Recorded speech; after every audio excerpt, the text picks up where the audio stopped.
I give the floor to the representative of the United States. Thank you, Mr. President. Thank you, Undersecretary General Voronkov and Mr.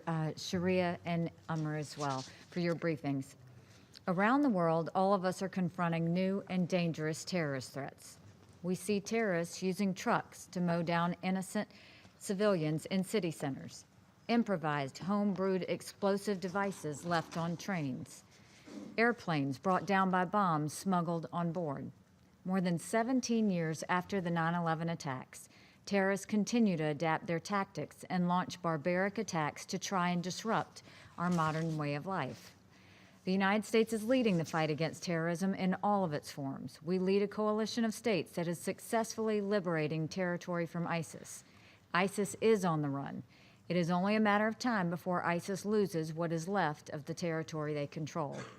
The United States is also committed to holding state sponsors of terror accountable, especially the #1 state sponsor of terror, Iran.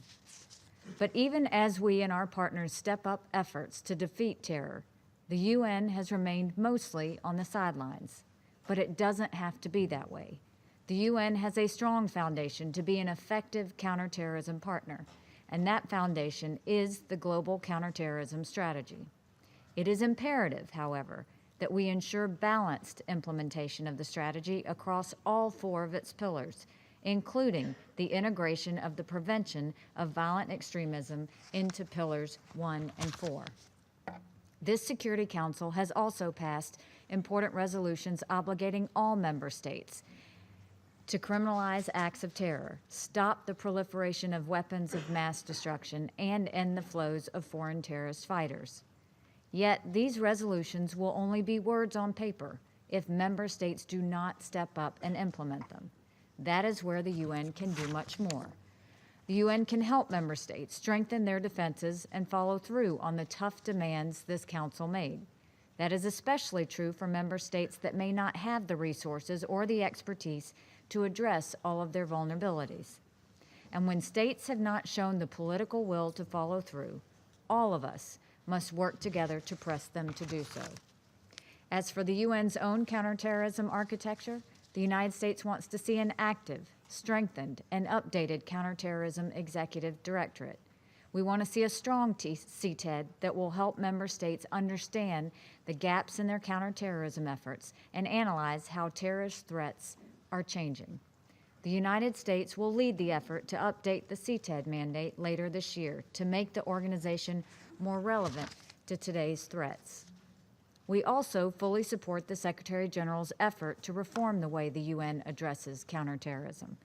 But to succeed, these reforms need to be more than changing boxes in an organizational chart. For example, as the campaign against ISIS continues, some ISIS fighters will try to slip back into their home countries to plan new attacks. The UN should help member states at risk stop the flow of foreign terrorist fighters and assess future threats.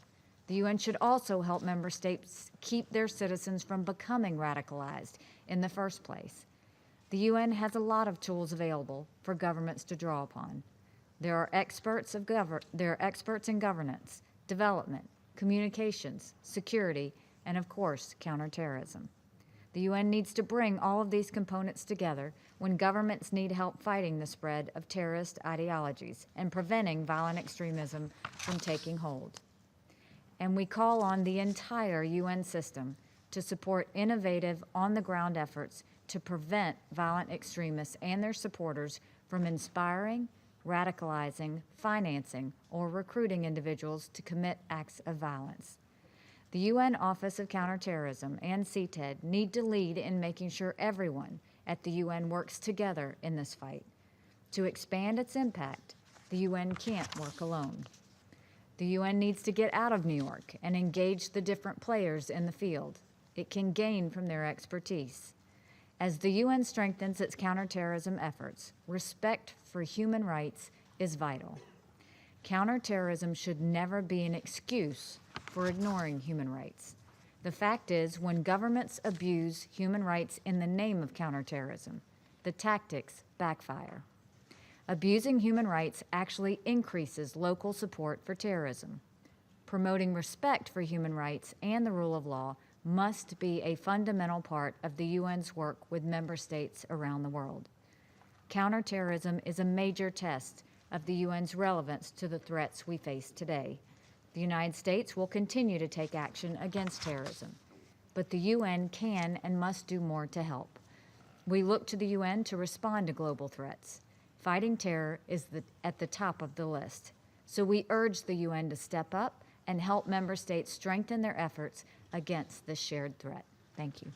I thank the representative of the United States for her statement.